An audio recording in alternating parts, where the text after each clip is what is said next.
y que es nuestra siguiente sección, Tada, llamada Soltando tus frenos. Este es el freno que tienes puesto. ¿Cómo soltamos el freno? Verás, si fuera fácil soltar tus frenos, todo el mundo sería feliz, alegre, popular, delgado y rico. Son los frenos que tenemos puestos los que nos detienen, y casi siempre son frenos psicológicos y emocionales. Así que lo que tenemos que aprender a hacer es soltar nuestros frenos para ser libres, para poder simplemente volar. Entonces, los puntos de partida en el desarrollo de patrones de hábitos negativos son, en primer lugar, la crítica destructiva.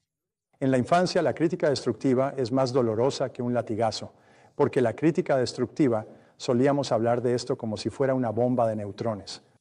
¿Sabes? Una bomba de neutrones tiene una característica especial. La detona sobre una ciudad y mata a todos los habitantes, pero deja todos los edificios intactos. Así que si estás en el negocio serio de la guerra, el saqueo, el pillaje y cosas por el estilo, no quieres destruir todas las propiedades. Entonces lo que destruyes es simplemente a todos los dueños y luego tu ejército entra, entierra todos los cuerpos y te quedas con todos los edificios. Quiero decir, para eso es la bomba de neutrones, perdón. Solían llamar a Jack Welch Neutron Jack porque cerraba divisiones enteras y despedía a 30, 40 mil personas, dejando todos los edificios en pie. Lo llamaban Neutron Jack. Así que la crítica destructiva es como una bomba de neutrones, en el sentido de que lo que sucede es que la bomba de neutrones destruye a la persona, pero deja el edificio intacto. La crítica destructiva destruye las emociones de la persona y deja a la persona intacta. Así que ahí está la persona caminando con sus emociones completamente destruidas por la crítica destructiva. La crítica destructiva en la infancia, como sabes, conduce a sentimientos increíbles de fracaso y de insuficiencia. Ahora bien, cualquier cosa dicha por un Pepe, que es una persona prestigiosa, padre, hermano, pariente mayor, maestro, es tomada por el niño como una representación verdadera de la realidad. Como adulto, si yo te dijera algo como, Randy, digo, vaya, esa camisa que llevas puesta realmente apesta. O sea, ¿dónde la conseguiste? ¿En una tienda de segunda mano o algo así? Randy simplemente puede reírse, ya sabes. Por cierto, cuando los hombres dicen eso, generalmente es una señal de afecto, así que es bastante difícil que alguien se enoje. Pero Randy simplemente puede reírse y tomar mi opinión por lo que vale. Él puede aceptarla, puede responder a ella porque es un adulto. Tiene suficiente capacidad de discernimiento para considerar la fuente, ¿de acuerdo? Los niños no tienen ninguna capacidad para discriminar. Así que cualquier cosa que le digas a un niño, el niño la acepta como verdadera. Si le dices, ya sabes, no sirves para nada, llegas tarde, nunca limpias tu cuarto, eres desordenado, no eres muy inteligente, nunca llegarás a nada. El niño no tiene manera de bloquear eso. Eso va directamente al subconsciente y queda grabado como un dato semipermanente. El niño lo acepta como verdad y actúa en base a eso. Por ejemplo, si yo te dijera, el almuerzo está aquí afuera, al final del pasillo y por allá, simplemente dirías, está bien. Sales, vas por aquí, bajas el pasillo y llegas al almuerzo. No lo cuestionas. No, discutas. No peleas, ni levantas la mano, ni nada por el estilo. El niño es así. El niño simplemente acepta.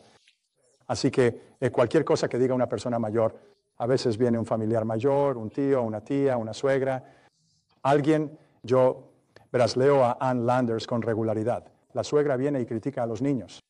Y la madre ella dice, ya sabes, es la madre de mi esposo. ¿Qué puedo hacer? Siempre está criticando a mis hijos y creo o no creo que eso sea bueno.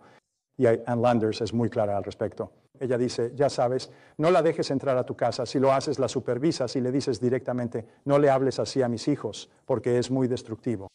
Así que el número 2 es la falta de amor.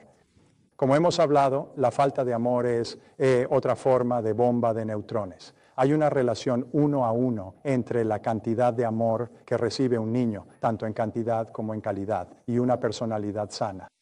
Relación 1 a 1. Ahora, aquí hay un error que muchos padres cometen.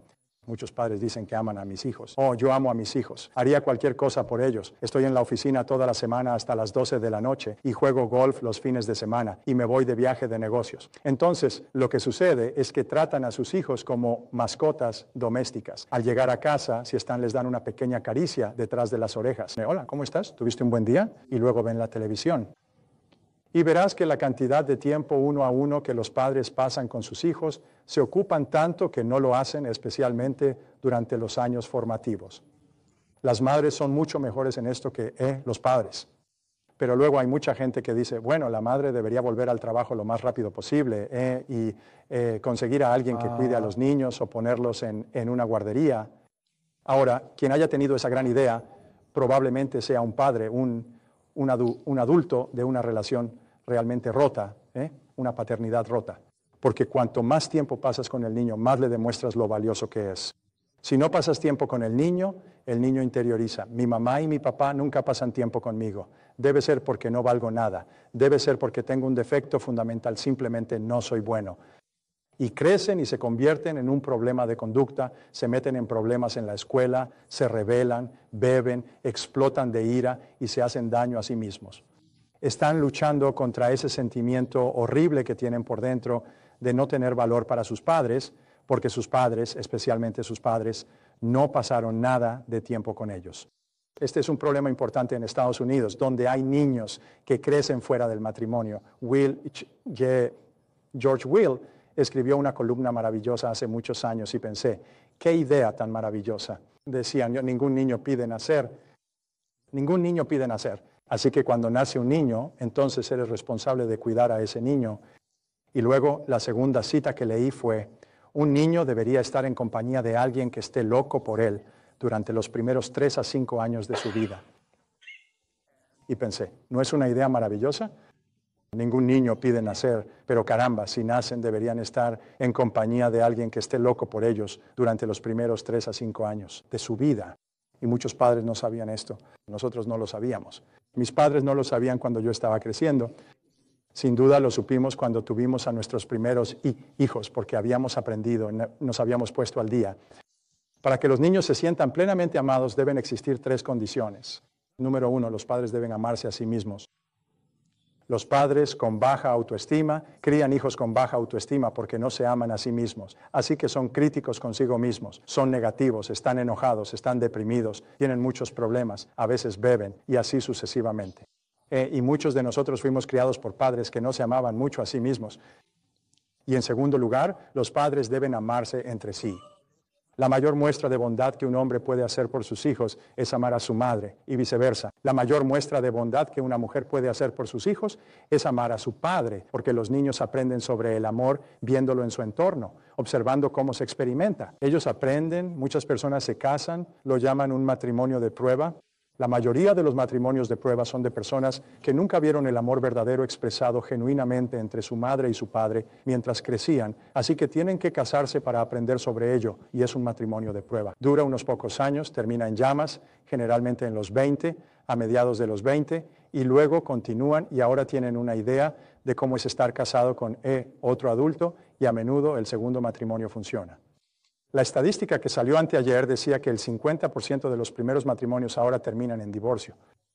No sé si eso es completamente cierto, pero puede ser porque una enorme cantidad de matrimonios son matrimonios de prueba, ya que nunca han visto el amor en su entorno y tienen que pasar por prueba y error para descubrirlo.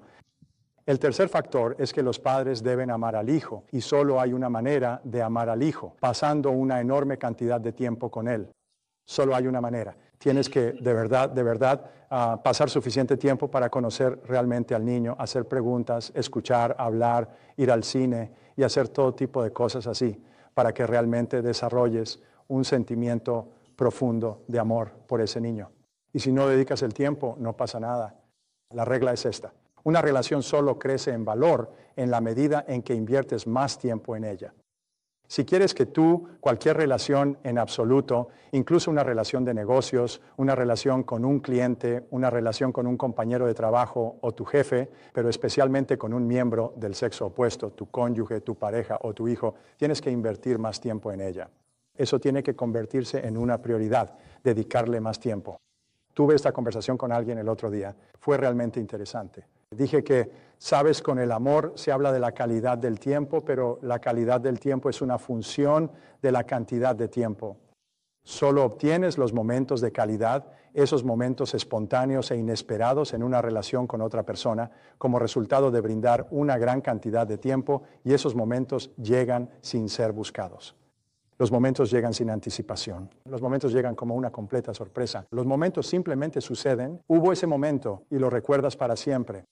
algunos, o lo recuerdas durante años, pero tienes que brindar grandes cantidades de tiempo para que eso ocurra. Así que deben amar al niño, y muchos padres tienen la intención de amar a su hijo e incluso dicen, amo a mi hijo, simplemente nunca paso tiempo con él, no tengo idea de lo que está haciendo o pensando. Un amigo mío que, ya sabes, estaba hablando sobre estas cosas, sobre lo importante que es ser un buen padre. Su hija iba a ir a un viaje de esquí que estaba a unas 5 horas de distancia y perdió el autobús, así que él tuvo que llevarla en coche al viaje de esquí. Y entonces el autobús salía a las 7:00 y ella se quedó dormida, así que él tuvo que llevarla al viaje de esquí, condujo hasta la estación de esquí y estaban atravesando montañas. Esto fue en Utah, no podían sintonizar ninguna emisora de radio, así que no había radio encendida. Hablaron durante 5 horas y ella tenía 16 años. Ella dijo que él aprendió más sobre su hija en esas 5 horas que en 16 años. Él no tenía idea de quién era ella, en qué pensaba, cuáles eran sus preocupaciones, cuáles eran sus miedos, sus ambiciones, sus deseos, sus metas, y pensaba que era un gran padre. Estaba completamente sorprendido. Quiero decir, nunca superó esa sorpresa y desde entonces siempre llevó a su hija a esquiar. Siempre reservaba ese bloque de 5 horas para llevarla a las montañas a esquiar y nunca encendía la radio. Una de mis reglas es nunca viajar con alguien importante en tu vida con música encendida. Déjala apagada. Déjala apagada para que puedan simplemente hablar. Porque si creas un vacío de silencio, al no tenerla encendida, ese vacío se llenará con conversación. Si la enciendes, en cuanto la enciendes, toda conversación se detiene, se apaga por completo, así que es algo muy pequeño. Bárbara y yo viajamos todo el tiempo y nunca tenemos nada encendido, nunca escuchamos nada, simplemente hablamos. En realidad yo solo escucho. Lo único que nadie cree, ¿de acuerdo? La única manera en que realmente puedes amar a un hijo es pasando una gran cantidad de tiempo con él. Y esto debe tener prioridad sobre todo lo demás. Hicieron un estudio con 50 padres, creo que fue el Día de la Madre, creo que fue el Día de la Madre o el Día del Padre, tal vez probablemente fue el Día del Padre, pero les preguntaron, ¿cuál es el mayor arrepentimiento que tienes respecto a tus hijos ya adultos? Y 49 de 50 tuvieron el mismo arrepentimiento. ¿Puedes adivinar cuál fue? Ojalá hubiera pasado más tiempo con ellos cuando eran pequeños. Ojalá hubiera pasado más tiempo con ellos cuando eran pequeños. Porque si pierdes ese tiempo, nunca lo puedes recuperar. Nunca puedes volver atrás. No puedes compensarlo. No puedes regresar y ponerte al día con esos años. Así que todos, 49 de 50, dijeron que su mayor arrepentimiento como padres es: no pasé suficiente tiempo con mis hijos cuando eran pequeños. Así que cuando Bárbara y yo escuchamos eso antes de tener a Cristina, nuestra primera hija, hicimos una promesa de que eso nunca sería el caso con nuestros hijos, que pasaríamos suficiente tiempo con ellos. Así que soltar los frenos, si una de las 3 condiciones anteriores existía en combinación con la crítica destructiva, has crecido con culpa. Y la culpa es la sensación de no valer mucho. La culpa es el fenómeno negativo más poderoso y grande en nuestra sociedad hoy en día. Tenemos una plaga, como una epidemia de culpa que está arrastrando a nuestra sociedad hacia abajo y destruyendo las esperanzas de tantas personas.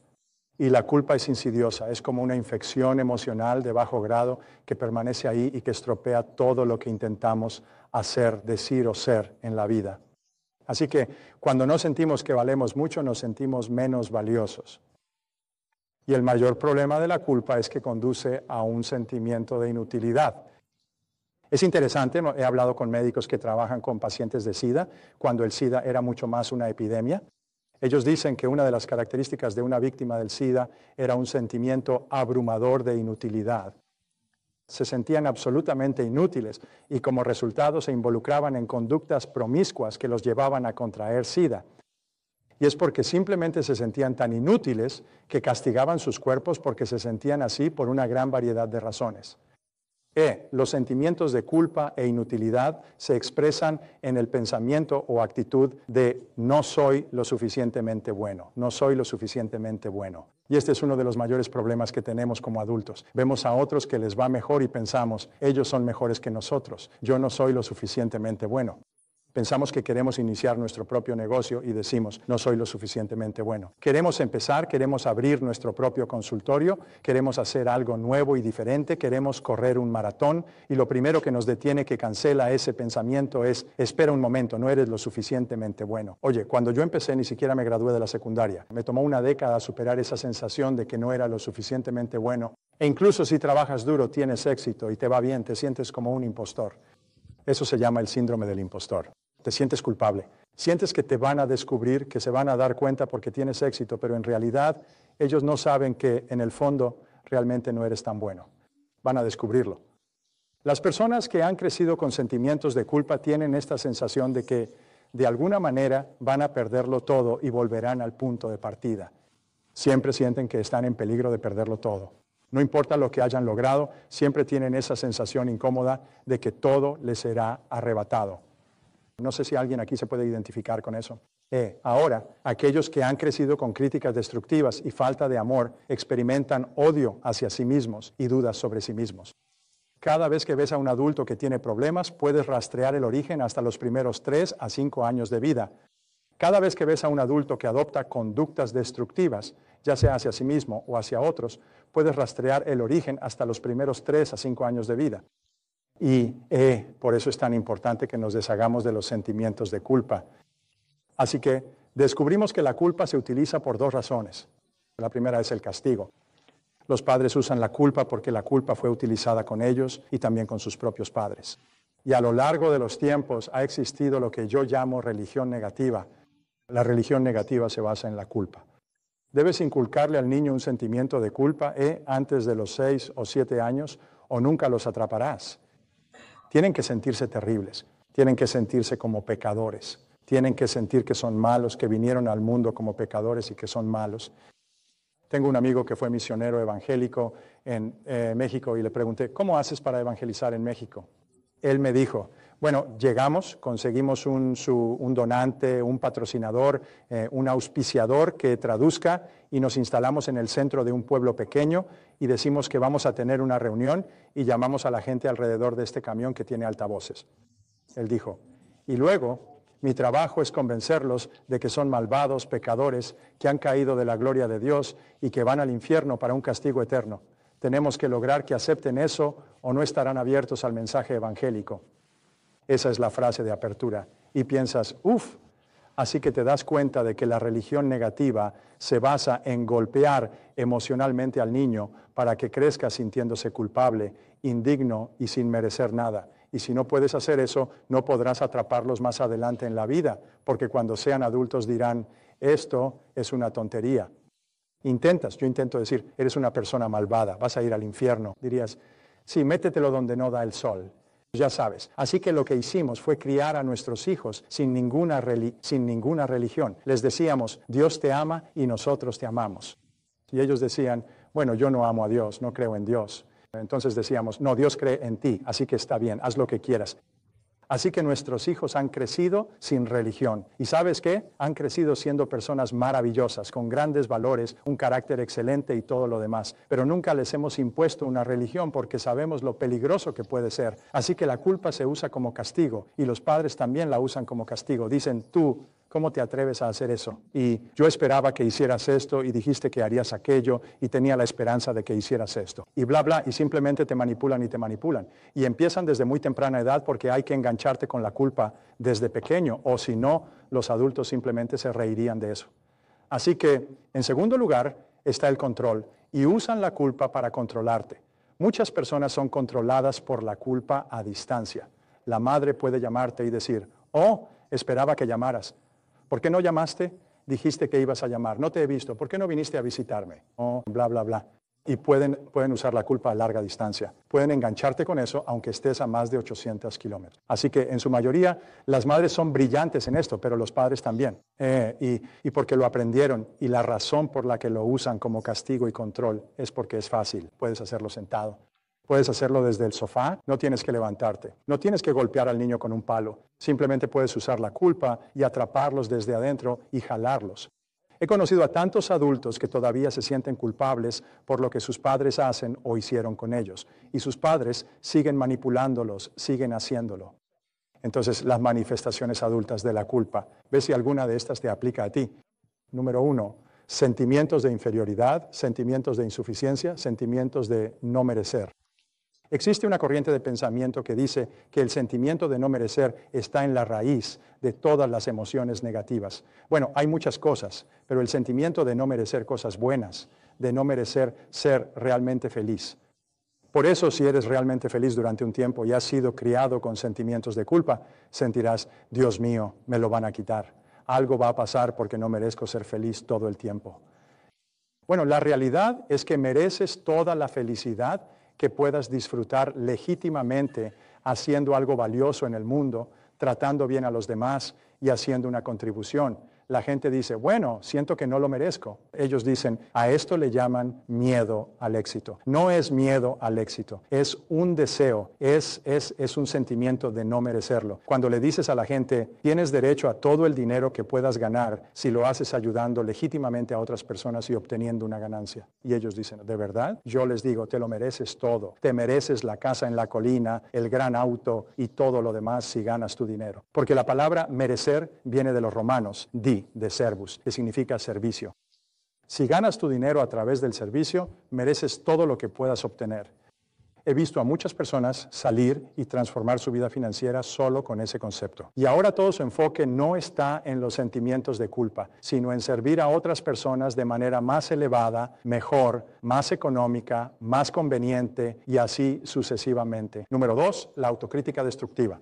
Las personas que han sido criadas con un sentimiento de culpa siempre se menosprecian a sí mismas. Oh, siempre llego tarde, nunca hago esto, siempre se me olvida, soy terrible con el dinero, no puedo recordar nada. Siempre se están diciendo cosas negativas a sí mismos y lo que eso hace es mantener la crítica destructiva de los padres, la mantiene activa, hace que el plato siga girando en la adultez. Número 3, son fácilmente manipulados por la culpa. Puede ser manipulado incluso por extraños. Aquí tienes un ejemplo de cómo se les enseña en la escuela de vuelo. Las azafatas pasan y en lugar de decir, ¿le gustaría otro vaso de agua o de refresco?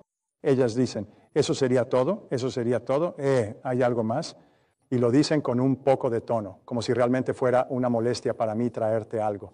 Entonces, y lo que harán es decir, oh, no. Estoy bien, no me importa sentarme aquí las próximas 3 horas sin nada para beber mientras toda mi cabeza implosiona por la falta de humedad.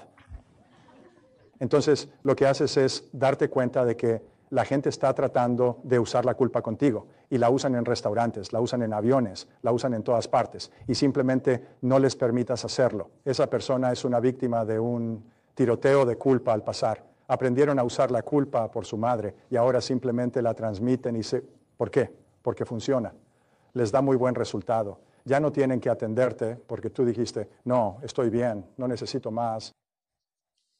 Sí, el número 4 es que usan la culpa y la acusación generosamente. Recuerda, el mal que se les hace a los niños se transmite a sus propios hijos. Así que usan la culpa y la acusación todo el tiempo. Siempre están culpando a otras personas. Tú hiciste esto y tú hiciste aquello. Y no, ¿por qué hiciste esto? ¿Y cómo pudiste hacer eso? Y así sucesivamente. Te daré un ejemplo. Mis hijos llegan a casa y sacan una mala nota. Nunca me enojo con ellos por sacar malas notas. Se van a la universidad y sacan malas notas y ni siquiera las envían a casa. Imagínate eso. Ni siquiera recibir las calificaciones. Y entonces lo que pasa es que usan la culpa sobre otras personas y funciona. Y nosotros empezamos simplemente seguimos con eso generación tras generación. Y se puede notar si una persona ha sido criada con culpa, fue la madre la que fue criada con culpa, y la abuela que fue criada con culpa, y la bisabuela criada con culpa. ¿Y por qué? Porque funciona. Y la quinta es que usan lenguaje de víctima. Ahora, el lenguaje de víctima es, no puedo, soy demasiado débil, soy demasiado pequeño, soy demasiado insignificante, no tengo la capacidad. Otro lenguaje de víctima, uno de los peores de todos, es lo intentaré, estoy intentando. Un amigo mío usa este ejemplo, toma a una persona y pone un bolígrafo sobre el escenario y dice, aquí, él dice, y toma y agarra la parte de atrás de su camisa y su cinturón, dice, recoge ese bolígrafo para mí. Entonces la persona va a recogerlo y él tira de ella. Dice, recoge el bolígrafo. Y la persona va, él tira de nuevo. Dice, recoge el bolígrafo. Esto es frente a toda la audiencia. Y él dijo, estoy intentando recogerlo y tú me estás deteniendo. Él dijo, genial. Él dijo, vamos, muchas gracias. Lo envía de vuelta a su asiento. Dijo, mira, la realidad es que o recoges el bolígrafo o no lo recoges. No existe el intentar. Es como Yoda, no hay intento. Hazlo o no lo hagas, pero no lo intentes.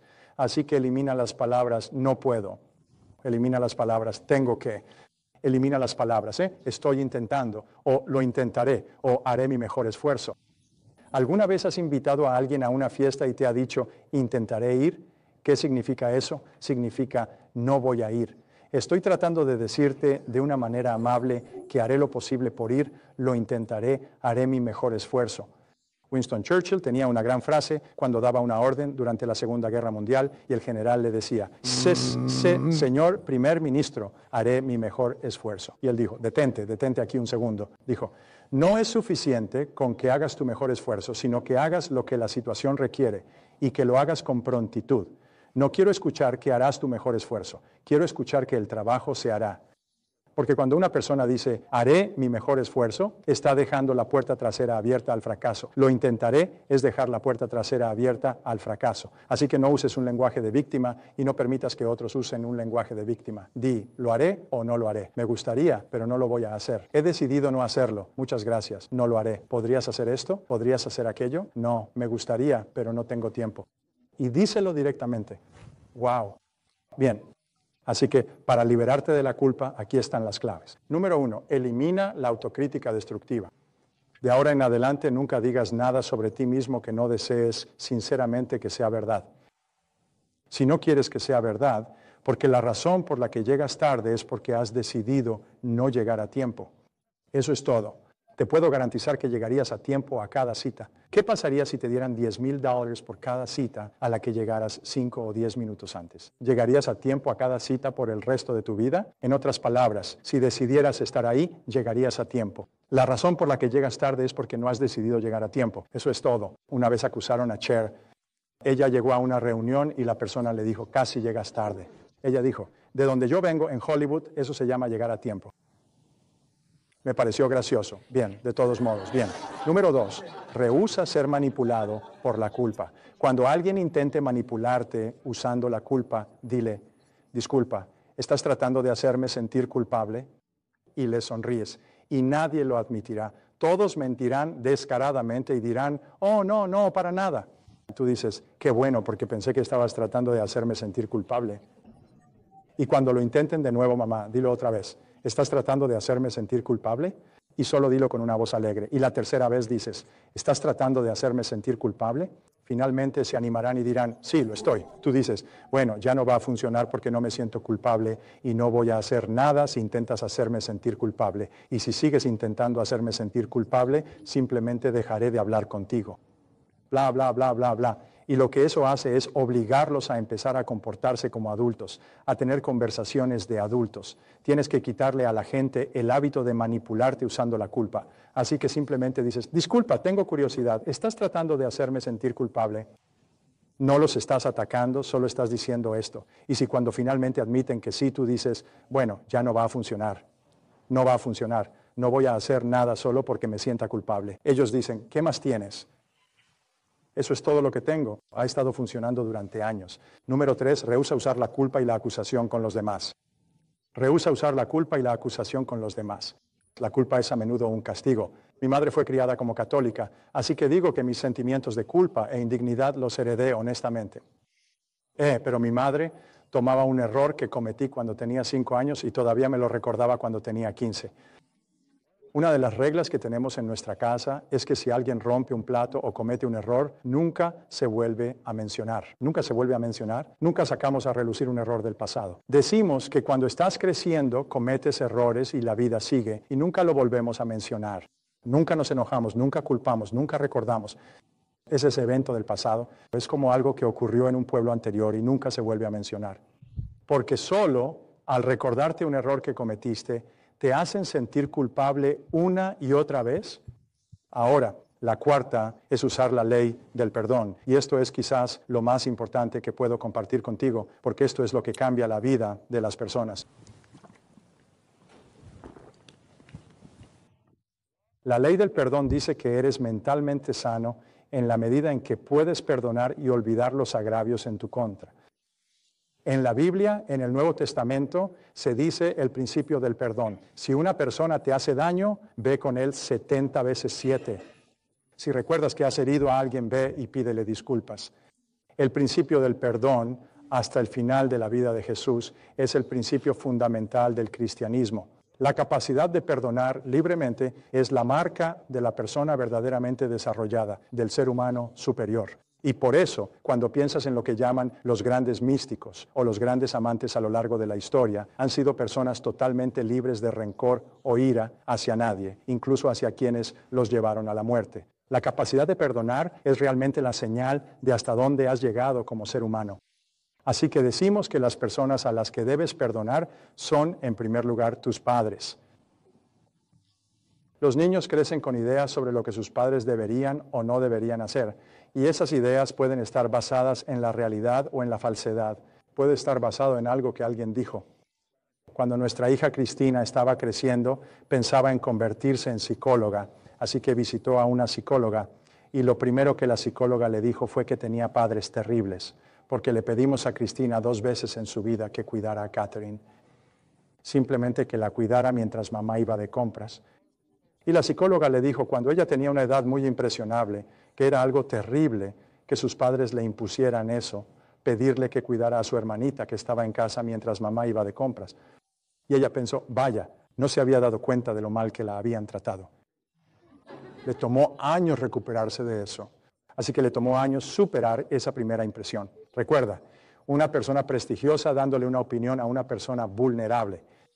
Y resultó que esta psicóloga terminó siendo un poco chiflada y eventualmente nadie le enviaba pacientes. Era una psicóloga adolescente, pero solía plantar este tipo de ideas en la mente de otros niños y hacía que se volvieran en contra de sus padres, criando a los niños para que sintieran que sus padres los maltrataban solo por pedirles que lavaran los platos o arreglaran su habitación, y que los niños debían ser libres y no tener que limpiar sus habitaciones. En fin, mi punto era que las primeras personas a las que tienes que perdonar son tus padres, y debes perdonarlos por todo lo que hayan hecho y que aún te cause enojo o infelicidad. Y la manera de hacerlo es de una de 3 formas. Puedes simplemente decirte a ti mismo, los perdono completamente por todo y lo dejo ir. Los perdono completamente por todo y lo dejo ir. Y cada vez que pienses en ellos dices, los perdono completamente por todo y los dejo ir.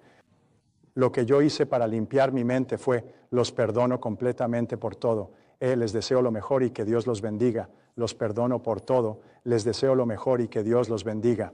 Y yo hice esto antes de que mis padres murieran, lo cual es algo bueno, porque muchas veces las personas siguen enojadas con padres que ya fallecieron y no hay manera de resolverlo. Pero puedes simplemente decírtelo a ti mismo. Simplemente di, los perdono completamente por todo. Tuve a un caballero en mi seminario que todavía a sus 35 años seguía enojado por algo que su padre había hecho o dicho cuando él tenía 15. Y decidió, porque todavía le molestaba, ya que se dio cuenta de ello en el seminario, que esa noche iría a decírselo a su padre. Era un hombre trabajador, rudo, áspero, ya sabes, nunca mostraba ningún tipo de afecto. Así que fue a la casa de su padre, era un sábado después del seminario, y le dijo, papá, solo quiero que sepas que te perdono por aquello que hiciste cuando yo tenía 15 años. Y él le respondió, no sé de qué demonios estás hablando. Nunca hice nada que requiera perdón. No tengo idea de lo que hablas. Y de repente se dio cuenta de que había estado enojado durante 20 años y su padre ni siquiera sabía que lo había hecho. Qué estúpido desperdicio de tiempo, vida y emociones. Él dijo, está bien papá, no hay problema, y se fue. Y por fin fue libre. Estaba completamente libre. En la mayoría de los casos tus padres ni siquiera sabían lo que hicieron. Tus padres solo te hicieron lo que sabían hacer.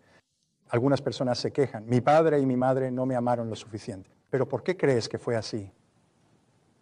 Es porque ellos no recibieron amor cuando eran niños y no tenían suficiente amor propio como para darlo a otros.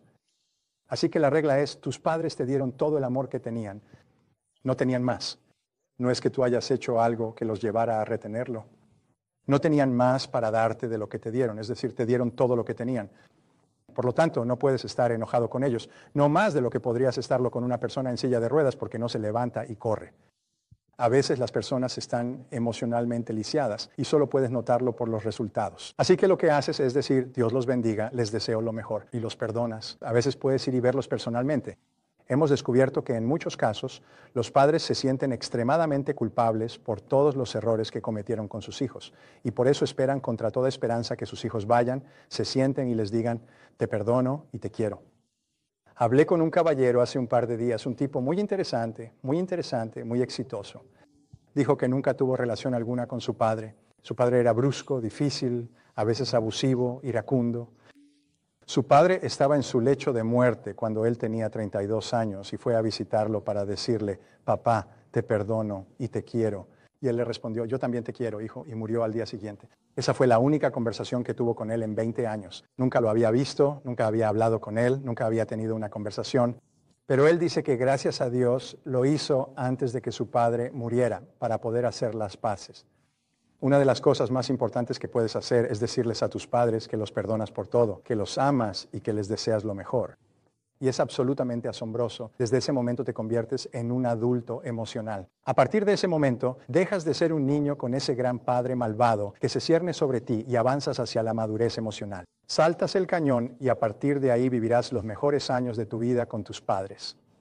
Cuando pasé por esto con mis padres a finales de mis 20s, desde ese momento fuimos como amigos y tuvimos una relación maravillosa por el resto de nuestras vidas, que fueron otros 10 o 15 años porque lo dejé todo atrás. Mientras ese equipaje siga ahí, sigues siendo un niño ante tus padres. El padre sigue siendo el rígido disciplinario que te domina con el palo emocional. En cuanto los perdonas, eres libre y te conviertes en un adulto emocional tú mismo. Nuestro país está lleno de personas que son niños emocionales, lisiados emocionales porque no pueden perdonar a sus padres. Todavía están enojados con sus padres. Estaba en Orlando dando un seminario y un caballero se me acercó, almorcé con él y me dijo que tuvo que divorciarse de su esposa después de unos 10 o 15 años y su esposa tenía unos 35 años y todavía tenía que verla porque tenían 2 hijos y había asuntos de los niños que debían resolver.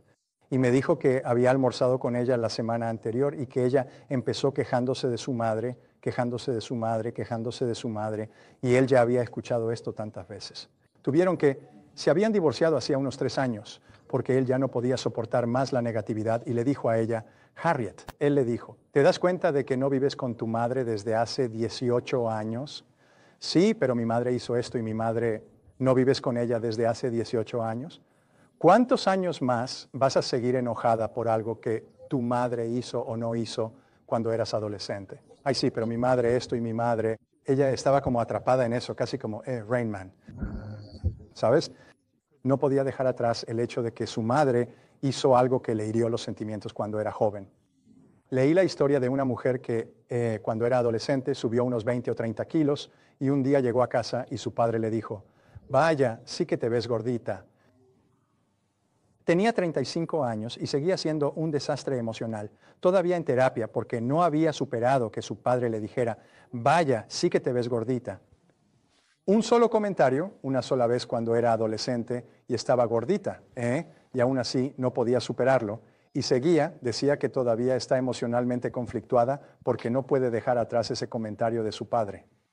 Lo cual es otra manera de decir que tengas cuidado con lo que le dices a tus hijos porque podría tener un efecto realmente negativo en ellos. Pero mira al niño. ¿Por qué el niño no lo dejó pasar? Bien. Así que perdonamos a tus padres. En segundo lugar, perdona a todos los demás. A todas las demás personas en tu vida que alguna vez te hayan lastimado por cualquier motivo. Y la gente dice, bueno, no puedo hacer eso por lo que me hicieron y por cómo me lastimaron, por la crueldad, los años y todo el sufrimiento que pasé, etc. Pero recuerda esto, el perdón es perfectamente egoísta. Como dice Emmett Fox, todo prisionero necesita un carcelero. Todo prisionero necesita un carcelero. Si no hay carcelero, no hay prisionero. Y entonces lo que sucede es que cuando mantienes a la persona en prisión, tú sigues siendo el carcelero.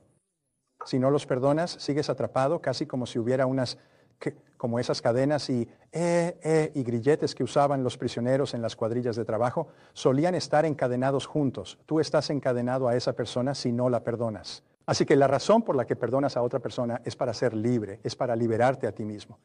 No te importa si la otra persona se cae por un precipicio. Ahora con el tiempo llegarás a estar completamente neutral respecto a lo que le suceda a la otra persona, pero lo sueltas por completo. Simplemente lo dejas ir y los perdonas para poder ser libre. La gente dice, bueno, no puedo perdonar a esa persona. Es un acto perfectamente egoísta. No tiene nada que ver con la otra persona. De hecho, si la otra persona supiera que todavía estás molesto por algo que pasó, probablemente se alegraría por ello. Ahora dime, ¿te gustaría ir por la vida arruinando tu propia existencia y haciendo feliz a esa otra persona? Probablemente querrías matar a esa persona y piensas, bueno, voy a lastimarlos destruyendo mi vida emocional día tras día. Esto suena un poco absurdo, por cierto. Ya sabes, voy a lastimarlos golpeándome la cara una y otra vez y seguiré golpeándome la cara hasta sangrar. Y así le daré su merecido a esa persona allá en Cincinnati. Eso sí que los va a castigar. Dirías, bueno, eso es absurdo. Imagina que tomas un martillo y dices, esa persona en Cincinnati con la que estaba casado, y te golpeas la mano con el martillo hasta que sangra y los huesos se rompen. Quiero decir, ¿me sigues hasta aquí? Esto es absurdo. ¿Y sabes algo? El dolor físico puedes quitarlo con pastillas, pero el dolor emocional que llevas contigo está ahí todo el tiempo. Así que tu tarea es liberarte, y la manera de liberarte es simplemente perdonar a todos. Perdonas a las personas de tu pasado, perdonas relaciones pasadas, negocios pasados. Simplemente limpias la cubierta, porque la marca de una persona superior es que no tiene ira, no tiene odio. No hay nadie con quien esté enojado. No importa lo que haya hecho cualquier otra persona, ese es su problema, no es tu problema. La tercera persona a la que debes eres tú mismo y te perdonas por cada cosa malvada, insensata, tonta, estúpida, poco amable, cruel e ignorante que hayas hecho alguna vez. Ahora, todos hemos hecho innumerables cosas en nuestras vidas de las que nos sentimos mal y es momento de dejarlas ir. De hecho, Emmett Fox dice que aferrarse a experiencias negativas del pasado es en realidad una forma de debilidad. Es una forma de insinceridad emocional. Es una negativa a madurar y seguir adelante con tu vida. No es una señal de ser una persona superior el sentirse culpable por haber cometido errores. Es solo una forma de debilidad que te aleja de la realidad, porque cuando lo dejas todo ir, dices, está bien, no soy perfecto. Y recuerda esto, la persona que cometió esos errores en el pasado no es la persona que eres hoy. En el pasado, esa persona cometió esos errores. Esa era la persona que eras en ese nivel de conocimiento y madurez. Ahora no eres esa persona. La persona que eres hoy jamás haría las tonterías que hiciste en el pasado. ¿No es cierto? Así que, por lo tanto, no te castigues hoy por una persona que existió hace años, porque eso fue entonces y esto es ahora. Lo que haces es decir, ese tipo de cosas ya no las haría nunca. Y lo maravilloso es que dicen que la sabiduría viene de cometer errores, y los erro. Y uno comete errores para ganar sabiduría. Así que lo que haces es cometer errores en la vida. Y lo único que puedes hacer con una experiencia pasada es ¿qué? Aprender de ella. Aprendes de ella. Dices, ¿qué puedo aprender de esa experiencia pasada? Y luego te quedas con lo valioso y dejas ir lo que no sirve. Así que cada vez que pienses en una experiencia negativa, dices, muy bien, ¿qué aprendí de eso que me ha hecho una mejor persona hoy? Y yo siempre pienso en papel, escribo todas las cosas que se me ocurren y piensas, bueno, aprendí a hacer más de esto y menos de aquello, y a no hacer esto y a no decir aquello, o a pensar antes de hablar y a hacer más investigación previa. La investigación previa ha sido mi palabra favorita durante la crisis económica, investigación previa. Ojalá hubiera hecho más investigación previa sobre el pasado de las personas con las que hacía negocios, pero no lo hice y la vida sigue. Sabes, el dinero se fue, la vida sigue. Así que lo que tienes que hacer es decir, está bien, aprendí a hacer investigación previa y a investigar mucho y dejarlo ir. Déjalo ir. Recuerda, nunca debemos molestarnos por un evento pasado porque no puedes cambiar un evento pasado. Imagina que un tipo se me acerca en un seminario y le digo, ¿cómo estás? Él dice, oh, estoy bien. Le dije, pareces un poco molesto. Sí, dijo, estoy realmente enojado. ¿De verdad estás enojado?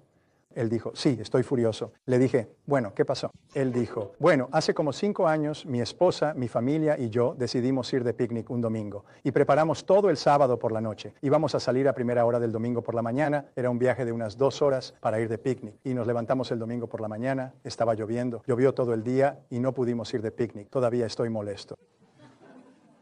Dirías, vaya, traigan a los del manicomio. Quiero decir, ¿todavía estás enojado porque llovió hace 5 años y no pudiste ir de picnic? ¿Todavía te molesta? Sí, todavía estoy molesto. Piensas, esta persona necesita que le revisen la cabeza. Obviamente tiene un problema serio. ¿Cuál es el punto que quiero hacer? Hay personas que todavía están enojadas por cosas que pasaron hace 5 años y que no se pueden cambiar. Ya se fueron para siempre, desaparecieron en el pasado y aún hoy siguen enojados por los errores que cometieron o que cometió otra persona. Así que lo que haces es decir, Dios los bendiga, les deseo lo mejor, los perdono completamente por todo. Dios los bendiga, les deseo lo mejor. Y si tú has hecho algo para herir a alguien más, ve y discúlpate. Ten el valor y la integridad de ir con esa persona, escribirle una carta, hacer una llamada telefónica, enviarle un correo electrónico y simplemente decir, sabes, lo que hice fue realmente poco amable y cruel y lo siento, te pido disculpas. Y luego déjalo ir. Dicen, ¿y la otra persona? ¿Qué pasa si...? No, no te debe preocupar lo que la otra persona haga o diga o cualquier otra cosa. Simplemente déjalos ir. Muchos de nosotros nos sentimos culpables durante años porque hicimos algo de lo que nos arrepentimos. Hicimos algo que fue poco amable o cruel o algo así y nos sentimos mal por ello. Pero se necesita un tremendo valor para ir y decir, ¿sabes? He pensado en eso y en retrospectiva lamento haber dicho o hecho eso. Lamento lo que pasó. Y si es necesario, haz una reparación. Si es necesario, haz una compensación. Es realmente, realmente importante. En la Biblia, ¿cuál es la palabra que usan? Es arrepentirse. Y arrepentirse significa dar la vuelta. Arrepentirse significa dar la vuelta y regresar a un evento pasado y terminar con eso y afrontarlo con honestidad. Y todo el propósito de esas enseñanzas es liberar tu alma para que te sientas bien contigo mismo y simplemente dejarlo ir. Y una vez que lo has hecho, por cierto, simplemente lo dejas ir. Ahora, número 8. Lo último que no está en esto y con lo que los dejaré es, y ahora tomaremos un descanso. Lo último tiene que ver con lo que llamamos la carta, y la carta puede estar escrita en tu cuaderno de trabajo. Por favor, discúlpenme porque solo he pasado por esto unas 25 veces y en 30 años. Así que pasamos por aquí, soltando tus frenos. De acuerdo.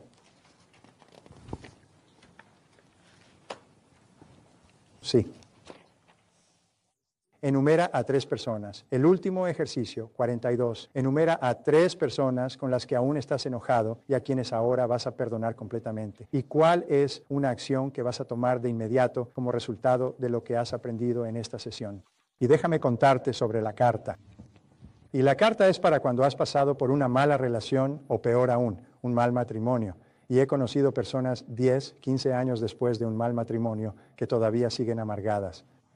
Y como resultado, nunca conocen a nadie más y terminan solos el resto de sus vidas, porque cualquiera que se les acerque es como intentar acariciar a un puercoespín. Lo primero que hacen es empezar a escupir todo su veneno sobre su mal matrimonio. Y recuerda, en lo que te enfocas crece, así que cuanto más piensas en tu mal matrimonio, más enojado te pones. Y eso solo te mantiene enojado todo el tiempo. Es muy parecido a poner agua caliente sobre té negro y dejarlo reposar por mucho tiempo. ¿Qué le pasa al agua? Se pone negra. Se pone cada vez más y más negra. Y cuanto más te enfocas en una experiencia negativa, más y más oscura se vuelve tu manera de pensar y sentir. Así que aquí tienes cómo liberarte de una mala relación. Lo que debes hacer es escribir una carta. Y la carta tiene 3 partes. La carta dice, he pensado sobre nuestra relación matrimonial y te perdono completamente por todo lo que hayas hecho o dicho que me haya herido de alguna manera. Esa es la primera línea. La segunda línea es, para ser específico, te perdono por lo siguiente. 2 puntos y puedes escribir absolutamente todo lo que creas que esa persona hizo para herirte. Algunas personas pueden llenar varias páginas. Lo último es, te dejo ir y te deseo lo mejor. Luego tomas la carta, la firmas, bajas al buzón y la envías por correo. Por cierto, esto no se envía por correo electrónico. Tienes que escribirla a mano. Actividad psiconeuromotora y la envías por correo. Ahora, aquí viene lo más asombroso. Desde el momento en que la carta se vuelve irrecuperable, la dejas en el buzón y ya está. De repente, toda la negatividad de la relación desaparece. Se va. Es casi como un eliminador. En cuanto la carta de perdón y de buenos deseos ha sido enviada, eres libre. Por fin eres libre, por fin eres libre. Y vuelves a casa cantando. Es lo más asombroso. He tenido personas que han regresado de todas partes del mundo diciendo que no podían creerlo. Tuve a este hombre en mi seminario y estaba sentado allí y y podías ver que estaba teniendo algunos problemas. Y él regresó. Era un seminario de 2 días en ese momento. Regresó al día siguiente y estaba sonriendo y radiante. Le dijo, ayer cambiaste mi vida. Y dijo, déjame contarte lo que pasó. Esto es lo que pasó. Él y su amigo de la universidad formaron un negocio y lo construyeron durante 10 años, convirtiéndolo en un negocio multimillonario. y ambos se casaron y tuvieron hijos, y eran los mejores amigos, trabajaban juntos y construyeron este negocio hombro con hombro, y realmente tuvieron mucho éxito. Y un día fue a la oficina y su socio ya no estaba. Y su socio manejaba el dinero y los libros, él solo trabajaba. Esa noche su esposa ya no estaba en casa.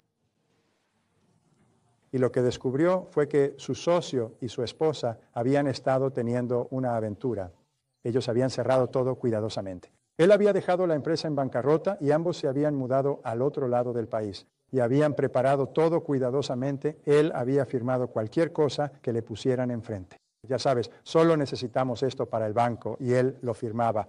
Así que él terminó siendo responsable de todo, y ellos se quedaron con todo el dinero y era ilegalmente intocable. Luego se mudaron y básicamente dejaron a 2 familias con hijos, se llevaron todo el dinero y los dejaron en bancarrota con, creo, 2 o 3 niños. ¿Y tenía este hombre derecho a estar un poco enojado? Sí.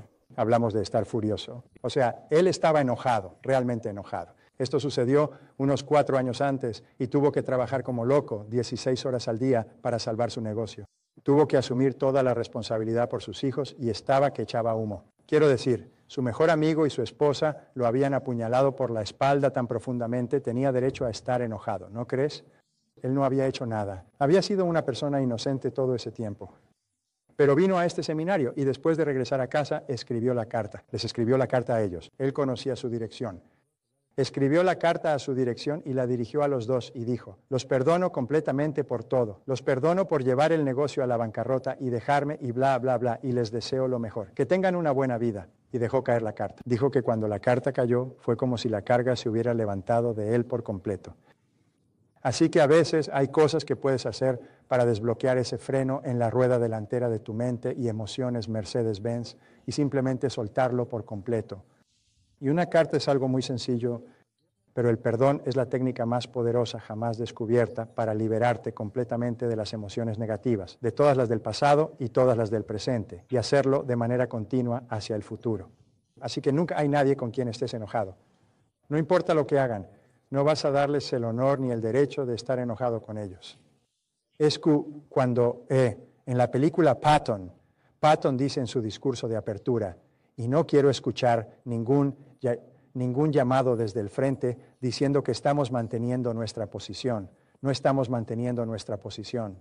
Él dijo, no estamos retrocediendo. Dijo, no me gusta pagar 2 veces por el mismo terreno. Dijo, estamos avanzando. Vamos a matar al enemigo. Vamos a atravesarlo como si nada. ¿Recuerdas esa película, Patton? Pero él dijo, no vamos a pagar 2 veces por el mismo terreno. Mi punto aquí es que no vamos a tener la herida y además pagar por ella siendo negativos, infelices, enojados y frustrados, dejando que eso afecte nuestras vidas y las de nuestra familia. Págalo con dinero, págalo con tiempo perdido, pero no lo pagues 2 veces.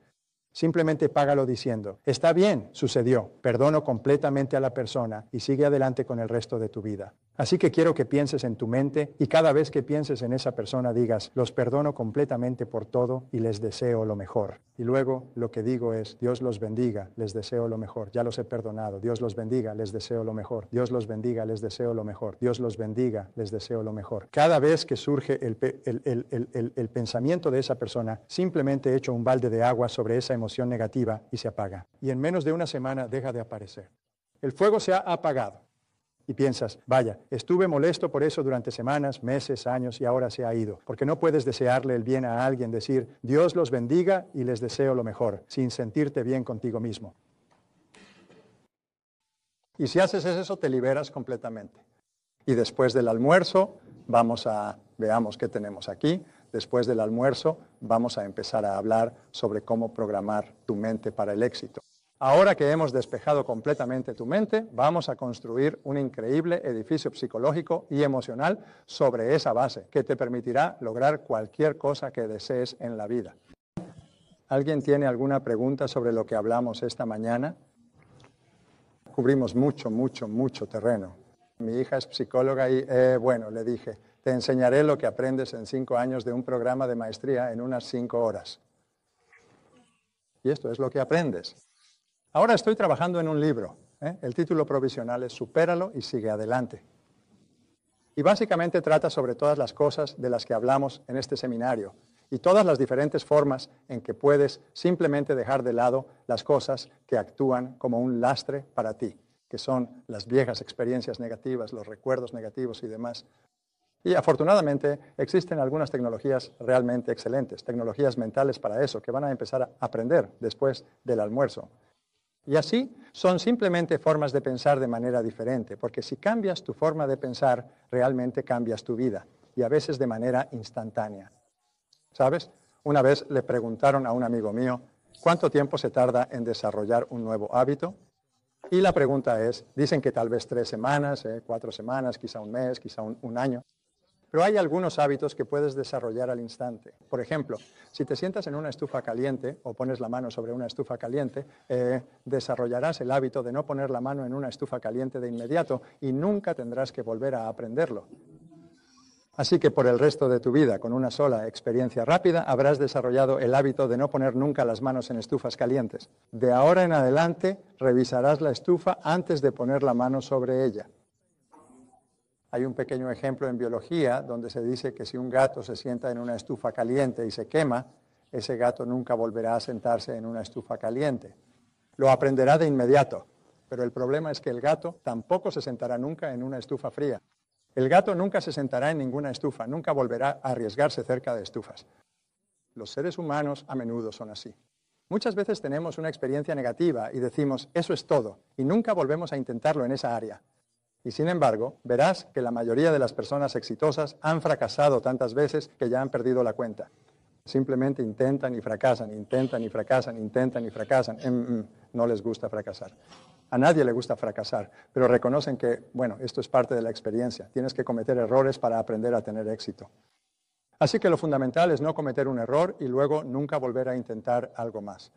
Simplemente aprendes de ello, sigues adelante, avanzas, especialmente en las relaciones, especialmente en los negocios. A veces le pregunto a la audiencia, ¿hay alguien aquí a quien le hayan mentido, decepcionado, engañado, traicionado, estafado, o que lo hayan tratado mal, o que haya tenido una infancia difícil, un mal matrimonio, una mala relación, que se haya arruinado, que haya perdido todo su dinero? ¿Alguien así? Y para ese momento todos tienen la mano levantada. Yo digo, bien, supérenlo. Sigamos con el resto de su vida. La gente se queda impactada. Saben, espera un momento, yo he pagado mucho por ese sufrimiento. No puedes pedirme que simplemente lo deje ir. Pero piensan que tienen que aferrarse a ello. Como, yo pagué por eso, ese sufrimiento es mío y no vas a convencerme de dejarlo. Y empiezas a pensar, ¿no es increíble? Dicen, como si apoyaras la mano en una estufa caliente y te dijeran, quita la mano de la estufa caliente. De ninguna manera, me voy a quedar aquí y quemarme hasta que la piel empiece a arder. Bueno, ¿por qué? Bueno, porque yo puse mi mano en esta estufa caliente. Y ya sabes, en los viejos tiempos decían, bueno, si hiciste un mal matrimonio, pues tú te lo buscaste. Ahora tienes que apechugar con ello. La idea era que si te casabas mal, simplemente te quedabas en ese mal matrimonio por el resto de tu vida. Yo tenía una mujer en mi seminario, una mujer muy agradable, atractiva, de unos 28 años, y se me acercó durante el descanso y había venido sola. Me dijo que su esposo, ella había salido con él durante unos 2 o 3 años y llevaban casados 2 o 3 años. Y ella dijo, ¿sabes? Tú dices que sí, el matrimonio no está funcionando, o si soy infeliz, debería pensar en irme. Bueno, yo nunca pongo esas palabras en boca de la gente. Yo digo, bueno, ella dijo, he estado, pero he pasado 6 años de mi vida en esta relación. Pero él es abusivo y es negativo y me critica todo el tiempo y me menosprecia y bebe y quiero decir, simplemente nunca fue lo que yo esperaba. Y ella es, como digo, una mujer muy agradable, muy inteligente, atractiva. Así que le dije, bueno, déjame hacerte una pregunta. Le dije, dime, ¿cuánto tiempo tú realmente piensas vivir, por favor, si no te molesta? Ella dijo, ¿cómo lo dices? Le dije, bueno, tienes 28 años ahora, así que digamos que vives la esperanza de vida promedio de las mujeres en nuestra sociedad, 80 años. ¿Cuántos años son? ¿52? Sí, son 52 años, así que ahora tienes una elección. Puedes tomar los 5 años que han pasado, que es el pasado en tu relación, o puedes mirar los próximos 52 años. ¿Quieres seguir en esta situación por el resto de tu vida? Ella dijo, oh Dios mío, como OMG. Ella dijo, oh Dios mío. Sus ojos se abrieron de par en par. Y me la encontré como un mes después y estaba radiante. Le pregunté, ¿cómo estás? Ella dijo, genial. Le dije, terminaste con ese imbécil, ¿verdad? Ella dijo, por supuesto que sí. Ella dijo, No voy a pasar el resto de mi vida en una situación negativa como esa. Así que la característica de las personas superiores, el 10% superior, es que piensan en el futuro la mayor parte del tiempo. No piensan en el pasado porque no puedes cambiar el pasado, pero sí puedes cambiar el futuro cambiando el momento presente. Puedes cambiar el futuro tomando nuevas decisiones hoy y realizando nuevas acciones hoy. Es casi como si hubieras estado conduciendo y no importa cuánto hayas avanzado, pero puedes cambiar el futuro girando el volante de tu mente mental o emocional en este momento y tomar una dirección diferente. Pero no puedes cambiar el pasado. Así que a veces las personas piensan que han invertido demasiado en el pasado. Uno de los grandes obstáculos para el cambio son las inversiones de 3 tipos. Una es la inversión de tiempo. Has invertido mucho tiempo en algo y no ha funcionado y la gente se resiste a dejarlo ir. Pero yo digo que si has invertido tiempo en algo y no ha funcionado, y obviamente no va a funcionar, entonces la pregunta que debes hacerte es, si no estuviera haciendo esto ahora, sabiendo lo que sé ahora, ¿me metería en esto? Y esto es algo que enseñamos en el seminario de Maestría Total en Negocios, llamado Pensamiento de Base Cero. Si no estuvieras haciendo esto ahora, sabiendo lo que sabes ahora, ¿te meterías en ello? Y yo lo llamo un análisis KWINK, K-W-I-N-K. Sabiendo lo que sé ahora, ¿qué haría? Así que les digo a los gerentes, si esta persona solicitara su puesto de nuevo hoy, sabiendo lo que sabes ahora, ¿la contratarías? Si la respuesta es no, entonces, ¿cómo te deshaces de ella y qué tan rápido? Si no te meterías en una relación en la que estás hoy, sabiendo lo que sabes ahora, entonces, ¿cómo sales de ella y qué tan rápido? Porque una vez que descubro que una situación no pasa la prueba KWINK, se acabó. No se puede salvar. Nunca podrá salvarse. La gente sigue pensando, bueno, tal vez pase algo, un milagro sucederá. Me gusta el comentario de Peter Drucker. Él dijo, no es que los milagros no ocurran, es solo que no puedes contar con ellos. Y mucha gente piensa que un milagro ocurrirá y los salvará de todos los errores que han cometido, o del tiempo o dinero que han desperdiciado. Así que solo pregúntate en cada parte de tu vida, ¿hay algo que esté haciendo hoy que, sabiendo lo que sé ahora, no volvería a hacer? Y si la respuesta es no, entonces, ¿cómo sales de eso y qué tan rápido? Volviendo a las inversiones, la segunda inversión es de dinero. Invertimos mucho dinero en algo y perdemos nuestro dinero. Y lo que muchas personas hacen es que tiran buen dinero tras el malo. Dicen, bueno, ya invertí en esta acción y bajó, así que compraré más. En lugar de decir, sabiendo lo que sé ahora, ¿invertiría en esa acción en absoluto? ¿Invertiría en ese negocio en absoluto? Y si la respuesta es no, ¿cómo sales de eso y qué tan rápido? Tengo un amigo que es jugador profesional de póker, va a Las Vegas y juega en las salas de póker sin límite. No sé si alguna vez has visto eso, pero son bastante interesantes. Hay mesas llenas de jugadores profesionales de póker y, bueno, vienen de todas partes y juegan póker todo el día, 10, 12, 14 horas. De todos modos, su observación fue la siguiente. Dijo que una vez que has hecho una apuesta, para ti ese dinero ya se fue. No lo recuperas. No puedes decir, bueno, la verdad es que hice una mala apuesta ahí. ¿Puedo recuperar mi dinero y devolverte tus cartas? No, así no funciona. Si recibes tus cartas y haces una apuesta, luego recibes otra carta y vuelves a apostar y después sale otra carta y apuestas de nuevo y así sucesivamente, cada vez que apuestas, ese dinero se ha ido para siempre. Así que lo que haces es tomar cada decisión basándote en las cartas que tienes ahora, en las cartas que hay sobre la mesa en este momento. Esto se convierte en tu criterio y te preguntas a ti mismo, sabiendo lo que sé ahora, con las cartas como están ahora, ¿apostaría? Y si la respuesta es no, es momento de retirarse. Debes saber cuándo mantenerte y cuándo retirarte, si no volverías a apostar. Pero recuerda siempre, el dinero que pusiste ya es dinero perdido. En contabilidad existe una expresión llamada costo hundido. ¿Alguien sabe qué es un costo hundido? Bueno, un costo hundido es un costo que se ha ido para siempre. Si compras un equipo y se desgasta y lo tiras a la basura, es un costo hundido. Si hace 6 meses publicaste un anuncio para tu negocio, es un costo hundido. No es un costo capitalizado, no forma parte de tu negocio, se ha ido para siempre. Es como dejar caer un gran yunque desde un barco en medio del océano. No puedes simplemente ir a recuperarlo, ya se fue. Se le llama hundido. Por eso lo llaman costo hundido, se hundió. Y es increíble cuántos de nosotros intentamos invertir tiempo, dinero o emociones para preservar un costo hundido o para intentar recuperar ese costo hundido, cuando en realidad el tiempo, el dinero y las emociones ya se han ido. Así que el tercer tipo de inversión es la emoción. Ponemos muchas emociones en algo y puede ser una carrera, una relación o cualquier otra cosa y al final del día nos damos cuenta de que sabiendo lo que ahora sé no es una buena inversión. La emoción se ha ido, la inversión se ha ido. Entonces, ¿cómo sales de ahí y qué tan rápido?